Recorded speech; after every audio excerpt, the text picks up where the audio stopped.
ये है ester island, जहां सैकड़ों परासुरार मुजस्समे खामोशी से समंदर की तरफ देख रहे हैं। उन्हें मोआई कहा जाता है और ये सदियों पहले तराशे गए थे।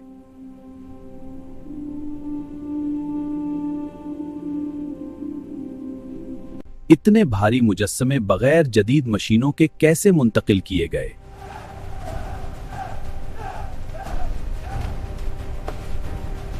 ये जजीरा दुनिया से कटा हुआ था, फिर भी यहां हैरानकुन तहजीब परवान चढ़ी। कुछ माहिरीन कहते हैं ये आबाओ अजदाद की नुमाइंदगी करते हैं।